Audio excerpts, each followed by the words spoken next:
Halo kawan pajak, berjumpa lagi bersama saya Nadir dalam podcast Tobelo Tax Talk where we talk about tax.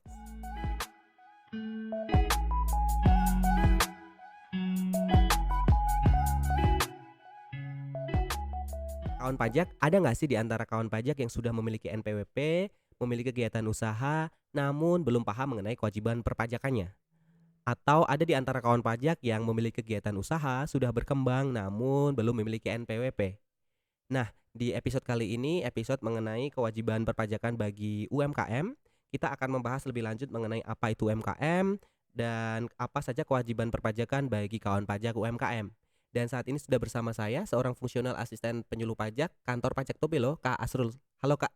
Halo Kak Nadir, Gimana kabarnya Kak? Sehat? alhamdulillah sehat. Sehat ya Kak ya. Heeh. Kak Nadir gimana kabarnya? Iya, luar biasa sekali seperti biasa. Saya sangat Alhamdulillah. excited menjumpai kawan pajak semuanya. Hmm. Oke, Kak Asrul, kita kan akan membicarakan mengenai kewajiban perpajakan bagi UMKM. Ya, Nah, sebelum kita bahas mengenai apa saja kewajiban perpajakannya, kita pengen tahu lebih dulu nih, apa sih sebenarnya UMKM itu dan siapa saja yang termasuk dalam kategori UMKM dalam konteks perpajakan. oh iya. Oke, sebelum kita bahas lebih lanjut ya Kak Nadir ya, kawan Mhm, pajak ya. Jadi UMKM yang kita mau bahas di sini UMKM yang seperti dijelaskan di PP Peraturan Pemerintah Nomor 23 Tahun 2018, yaitu wajib pajak yang usahanya peredaran bruto usahanya belum melebihi 4,8 miliar dalam 1 tahun. Begitu kawan pajak, begitu Kak Nadir. oke. Yang penghasilannya belum sampai 4,8 miliar ya, Ya, Kak, ya? penghasilan kotornya Kak Nadir, Penghasilan peredaran kotor ya. brutonya. Ini perlu Ya, dicatat bahwa ini yang dimaksud adalah penghasilan kotor ya, bukan penghasilan bersih. ya, betul Kak Artinya Nadir. ini omset ya, tanpa memperhatikan, pengeluaran, biaya-biaya dan juga, HPP ya, Kak, ya, harga pokok penjualan dan lain sebagainya. Berarti Ya, memang benar-benar murni, eee, apa ya namanya, penjualan kotornya. penjualan kotornya, betul, seperti itu. Kas yang masuk seperti itu ya, Ya, mhm. Nah, Kak, ini kan kita bahas mengenai, UMKM ya, yang tadi disebutkan kegiatan usaha. Nah, kegiatan usaha itu yang seperti apa, Kak, nih? kegiatan usaha ini contohnya seperti jual beli sembako, Mhm, jual beli pakaian, mhm. jual beli apa ya, ya Makanan macam-macam mungkin jual ya? ya makanan juga Usaha termasuk. kuliner, Ya, catering betul Kak seperti itu Nadir. ya? Ya, Mungkin penjahit juga, ya, kemudian betul. petani, nelayan gitu. Intinya pekerjaan yang yang penghasilannya itu didapatkan dari usaha kita sendiri, bukan dari orang lain gitu ya, Kak, ya? Iya Heeh, Kak kalau Nadir. kita nggak bekerja, tidak menghasilkan berproduksi atau tidak melakukan usaha ya kita ndak ada penghasilan begitu ya, Kak, ya? Ya Kurang Kak lebih Nadir. seperti itu. Ya. Nah, terus siapa aja nih, Kak, yang masuk dalam kategori UMKM? Apakah hanya terbatas pada orang pribadi ataukah badan juga termasuk? Oh, termasuk semua Kak Nadir. Orang Termasuk semua? pribadi, Mhm, CP, PT, firma maupun koperasi semua termasuk. semua termasuk ya, Kak, Mm. ya? Oke. Secara singkat kayaknya kita udah menjelaskan kepada kawan pajak ya, Kak, ya, tentang apa itu UMKM dan siapa aja, Mm. ini, eee, yang disebut UMKM. Ya. Nah, sekarang kita bahas nih, Kak, kewajibannya. Kewajiban, kawan pajak UMKM itu sebenarnya apa aja sih gitu? Oke. Kewajibannya itu kita agar mempermudah kawan pajak ya Mhm, untuk mengerti, kita singkat menjadi 4 huruf. Pertama D dari mhm, kata daftar, kemudian H dari kata hitung, kemudian B dari kata bayar, bayar, dan terakhir L dari kata lapor. Itu kan lapor. hadir. Jadi 4 huruf tadi D, H, B, L. Ya, Daftar, hitung, DHBL, bayar, daftar. lapor. Iya. Alright. Kita bahas satu persatu ya, Kak, ya, dari kewajiban yang pertama, daftar. Gimana tuh, Kak? Jadi kalau wajib pajak usahanya sudah mulai jalan nih. Nah, Mhm, di situ wajib pajak wajib untuk mendaftarkan diri untuk memperoleh NPWP. mhm. Caranya silakan datang ke kantor pajak atau bisa daftar NPWP melalui website pajak.go.id. Begitu kan Nadir? Daftar ya, Kak, ya. Ya. Jadi, karena usahanya sudah jalan, terhitung sejak usahanya berjalan ya, Kak, ya? Iya, Heeh, kan pajak wajib mendaftarkan diri untuk memperoleh NPWP, NPWP. Ya. betul, oke. Tadi daftarnya bisa ke kantor pajak langsung, Pajak bisa bisa juga secara online ya, Kak, ya, ya melalui melalui website ya, lebih irek.pajak.go.id. praktis sih Lebih lewat online praktis, ya. heeh. Kita sarankan juga secara Kita online gitu. sarankan secara online, sekarang tanpa harus datang kantor pajak bisa dilakukan di mana saja dan kapan saja ya, Kak, Iya, ya, betul kan Nadir. betul. Kalau pendaftaran sih kayaknya, kawan pajak sudah mengerti ya, kawan pajak, eee, saya rasa sudah punya NPWP, heeh, Ya. ya. Tapi kalau misalkan kawan pajak akan memulai kegiatan usaha atau sudah memiliki kegiatan usaha, namun belum memiliki NPP, pastikan kawan pajak memiliki kartu NPWP untuk mempermudah selain mempermudah, administrasi kawan pajak juga sebagai bentuk ini ya, Kak, ya, Sebagai bentuk, bahwa Kak, kawan pajak adalah warga warga negara negara yang yang baik, baik. betul Ya, seperti itu ya, Kak, ya. iya, Kak Nadir. Oke. Kewajiban yang kedua, Kak, tadi kan B, bayar. Ya, yang kedua Gimana tuh, Kak? itu, oh ya, hitung Kak Nadir, Oh, kewajiban kedua itu sorry, huruf hitung H, dulu ya, haha. hitung, ya. Hitung dulu gimana tuh, Kak? Apa yang Jadi, dihitung? oke, sesuai PP Peraturan Pemerintah Nomor 23 Tahun 2018, Mhm, tarif untuk, eee, UMKM? tarif PPh untuk UMKM yang kita tadi jelaskan itu Mhm, sebesar 0,5% 0,5%, dari omset setiap bulannya. tuh, yang masih di bawah Mhm. 4,8 miliar tadi ya? Iya, jadi hitungnya setiap bulan ya kawan pajak ya, bukan dirapel dalam setahun. Mhm Khusus untuk WP yang diakomodasi dalam Peraturan Pemerintah Nomor 23 Tahun 2018 ini. mhm. 0,5% dari omset. 0,5% setiap bulannya ya, Kak, ya? Iya, setiap bulannya. Setiap bulannya, berarti kita perlu memperhatikan misalkan bulan Januari, oh bulan Januari omsetnya misalkan, 100 juta. Iya, 100 juta berarti, kalau misalkan kita langsung hitung ya, Kak, ya, dengan tarif 0,5% PPh final, berarti tarif pajaknya adalah, berapa tuh? Setengah mmm, persen berarti 500.000 ya? iya, Betul. 500.000 Untuk omset 100.000. Oh untuk seratus omset juta seratus sorry, juta, seratus iya. juta setiap bulannya. Mhm. Tapi ada peraturan baru nih Kak Nadir ya. Ada peraturan baru, gimana? Mulai tahun 2022 ini Mhm. ada diskon pajak dari pemerintah. Wah, diskon ya? Iya, Kurang diskon pajak. kurang enak apa lagi tuh ya? Iya. Diskon ya kan? Iya, Heeh, diskon. gimana tuh, Kak, mekanisme diskonnya? Jadi untuk omset sampai dengan 500 juta itu tidak dikenai pajak. Tidak dikenakan pajak? Iya, nanti omset yang di atas 500 jutanya yang dikali 0,5%, nah itulah yang dibayarkan pajaknya, Oke, gitu. Ja berarti yang jadi jika dalam 1 tahun itu nggak mencapai 500 juta, berarti ya nggak ada pembayaran pajaknya gitu kan nggak ada Nadir. kewajiban bayar pajak, Iya, nanti bayar pajaknya setelah omsetnya melebihi 500 500 juta. juta. Oke, gini, tadi kan dibilang kalau misalkan yang, apa namanya, baru di perhitungan pajaknya itu kan kalau yang sudah omsetnya di atas 500 juta.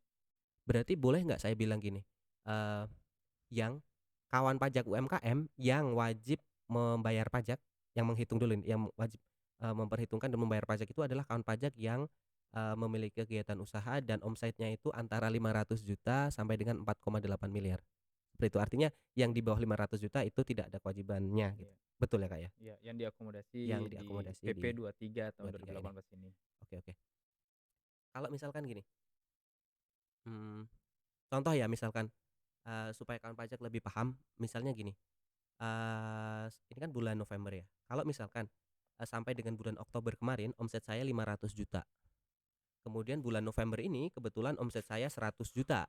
Artinya kan di bulan November ini terjadi penambahan omset 100 juta dan omsetnya sampai dengan bulan November itu 600 juta. Ya, Nah, penghitungan pajaknya nih, Kak, bagaimana? Apakah, eee, setengah persen dikalikan 600 juta atau seperti apa? oh tidak dong Kak Nadir. Jadi Tidak? dari 600 juta itu kita Heeh, kurangi dulu dari omset yang diskon pajak. yang Ini didiskon 600 juta kurang 500 juta kurang 500 sama juta, dengan 100 juta kan? 100 juta betul. Nah, 100 juta itu yang dikali dengan tarif 0,5%. Oke, paham. Mhm. Berarti 500 itu pokoknya dibebaskan gitu, Kak, ya? Iya, betul. Misalkan, penghasilan 400 juta omsetnya 400 juta dalam sebulan berarti dikurangi 500 juta tidak ada, berarti Nggak ada. tidak dihitung. Nah, Iya, oke, oke, berarti yang diperhitungkan adalah sisa dari 500 juta tadi. iya, Oke, omset kawan di atas pajak 500 sampai juta. di sini semoga paham ya. Kalau misalkan Iya. ada kawan pajak yang belum mengerti boleh nanti ditambahkan di komentar, nanti mungkin bisa kita jadikan episode untuk perhitungan ini ya, Kak, ya, simulasi perhitungan gitu ya. Iya, oke Simulasi Kak Nadir. perhitungan untuk, PPh final PP 23 tahun 2018. Oke Kak Oke, Nadir. kurang lebih seperti itu, Kak, ya. Iya. Apakah ada ketentuan tambahan lagi, Kak? Tadi kan ada 500 juta, diskon 500 juta gitu ya. Mhm. Apakah ada ketentuan tambahan lagi mengenai Mmm, penghitungan pajak ini? kalau untuk hitung sih sepertinya cuma itu ya, sederhana aja sih cara Sederhana hitungnya. sekali ya, Kak, ya? Mhm. Mhm. Terus kalau untuk kewajiban ketiga, daftar, hitung, bayar. Iya. Bayarnya seperti apa, Kak? Nah, untuk pembayarannya kan kantor pajak sudah hitung nih berapa besaran pajak yang akan dibayar. Nah, kantor pajak selanjutnya silakan bikin kode billing. Mhm. Kode billingnya kawan pajak bisa bikin sendiri melalui website pajak.go.id atau kalau bingung atau belum tahu caranya, kode billing pun bisa kami bantu pembuatannya. Silakan datang ke kantor pajak atau bisa chat WhatsApp ke kami. Nanti kami bikinkan kode billingnya. Tinggal infokan saja di bulan berapa atau masa berapa, Mhm. tahun berapa, Nominalnya dan berapa? ya dan nominalnya berapa. Betul, Nanti oke. kami bantu buatkan kode billingnya.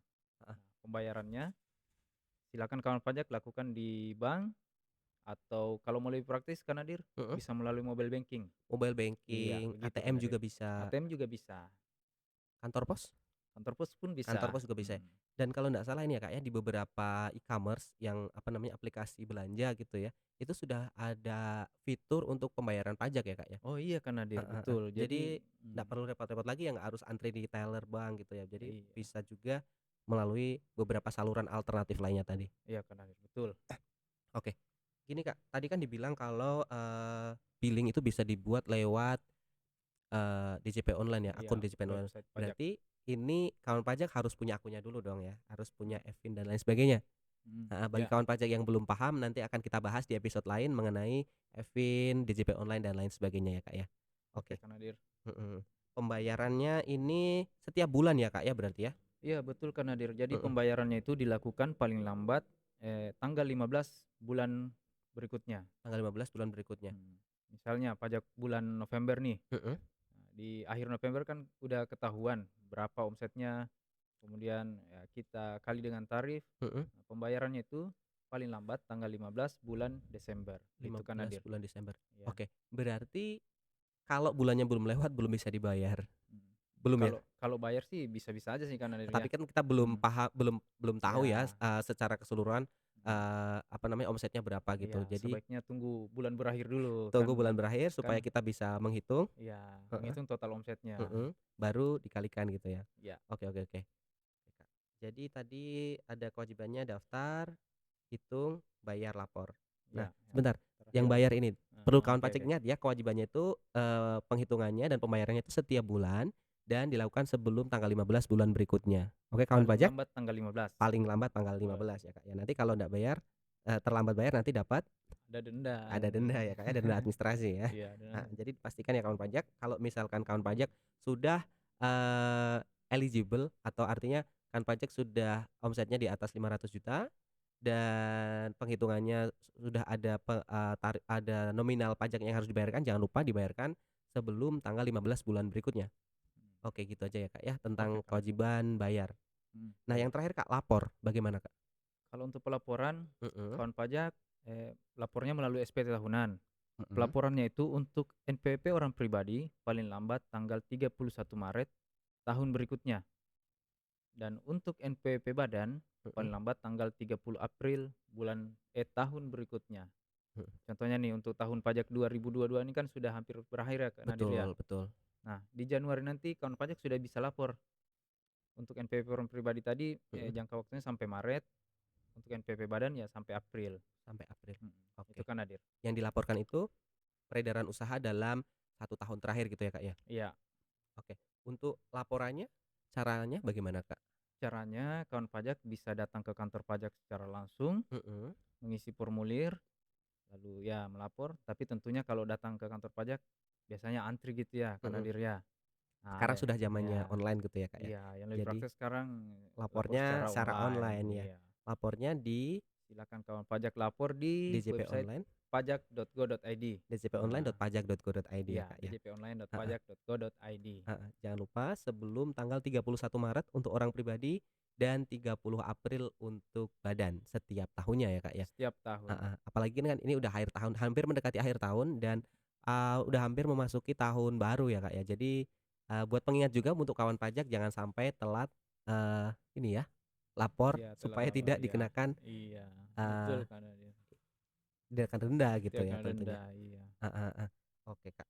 Jadi kalau boleh saya ringkas ya tadi ya, Kak, ya, diskusi singkat kita sebenarnya ya, Iya, sebenarnya masih terlalu umum ya. Heeh. Kita membahas mengenai kewajiban perpajakan bagi UMKM. Nah, tadi dijelaskan kalau, UMKM itu adalah, kan pajak yang memiliki kegiatan usaha dan memiliki omset bruto, eee, 0 sampai sampai dengan 4,8 miliar dalam 1 tahun. Dan itu berlaku untuk orang pribadi dan, badan juga ya, Kak, ya? Ya, Kak Heeh Nadir. heeh. Dan tadi untuk kewajibannya salah satunya adalah tentang, eee, menghitung dan membayar ya, Kak, ya, Iya. yang dilakukan, setiap bulannya ya, Kak, ya, untuk khusus untuk kawan pajak UMKM ini. Dan ini ya, Kak, ya, untuk tarif, setengah persen ini berlaku untuk kawan pajak, orang pribadi dan badan. Nah, Ya. ada nggak sih, Kak, ketentuan tambahannya? Maksudnya, apakah semua kawan pajak otomatis bisa mendapatkan ini dan sampai kapan bisa Oh, jangka waktunya jangka ya. waktunya? Oke. Jadi ada jangka waktunya ya kawan pajak ya. Untuk, kawan pajak yang untuk apa, kawan pajak yang orang Orang pribadi pribadi yang baru daftar, itu jangka waktunya 7 tahun 7 sejak tahun, tahun pendaftaran. sejak tahun pendaftaran. Iya, kecuali untuk kawan pajak yang sudah terdaftar nih, terdaftar sebelum, eee, PP 23 ya tahun PP 23 tahun 2018. 2018 ini berlaku, ya hitungannya itu mulai tahun 2018. Heeh, Jadi sampai 2024. 2024 Iya, betul, ya itu oke. untuk NPP orang pribadi, Kak Untuk orang Nadir ya, pribadi, heeh, 7 tahun. 7 tahun, Kalau untuk PT itu 3 tahun. PT 3 tahun. Mhm, Antara, sejak didaftarkan, maksudnya kalau misalkan didaftarkannya setelah tahun 2018 itu ya, berlaku 3 dihitungnya tahun. mulai ketika pendaftaran itu, Ya, atau kalau sampai PT-nya itu, berdiri sebelum tahun 2018 mulai berlakunya adalah 2018 dan seharusnya tahun ini sudah berakhir ya, Kak, ya? iya, Kak Betul, Nadir. Oh ya, oke. oh untuk CP, Kak Nadir, untuk CP Untuk CV, CP koperasi dan firma lain koperasi itu 4 tahun. 4 Jadi tahun, ada 3 jangka waktu. 3 jangka waktu. Nah, 7 begitu, tahun Kak. untuk orang pribadi, 4 tahun untuk PT, dan Dan 3 tahun untuk PT dan 4 tahun untuk CV, firma, dan koperasi. iya, begitu, Oke, Kak Nadir. itu ya yang perlu menjadi catatan bagi kawan pajak. Nah, yang terakhir tadi lapor ya, Kak, ya. Jadi seperti yang sudah saya rangkum tadi, apa itu UMKM, kewajibannya apa, bayar dan daftar hitung bayar lapor, dan ada ketentuan tambahan yaitu masa berlaku tarif UMKM, tarif setengah persen ini Mhm, adalah 7 tahun, 3 tahun, dan 4 tahun ya, Kak, ya. iya, Kak Nadir. Dan setelah itu artinya kawan pajak kembali menggunakan tarif umum, Iya, ketentuan umum. ketentuan umum ya, Kak, Mhm, ya. Nah, mengenai ketentuan tarif umum ini nanti mungkin kita bahas di episode lain waktu ya, Kak, ya. iya, Oke. betul. Sepertinya itu aja ya, Kak, ya. Sudah, penjelasan kita mengenai, eee, tarif kewajiban perpajakan bagi UMKM. Nah, mungkin apabila kawan, pajak ada pertanyaan boleh dituliskan di komentar, nanti akan menjadi, bahan diskusi kita di episode podcast selanjutnya. Baik Kak Asrul, terima kasih atas kesediaannya hadir dalam episode kita kali ini. Iya, sama-sama, Kak Nadir. Terima kasih juga kawan pajak telah mampir di episode kali ini. Klik like apabila kawan pajak menyukai episode kita kali ini. Tuliskan komentar jika kawan pajak ada pertanyaan yang akan kita jadikan bahan untuk diskusi selanjutnya. Dan jangan lupa subscribe agar tidak ketinggalan episode-episode berikutnya. Semoga kawan pajak sehat selalu dan sampai jumpa.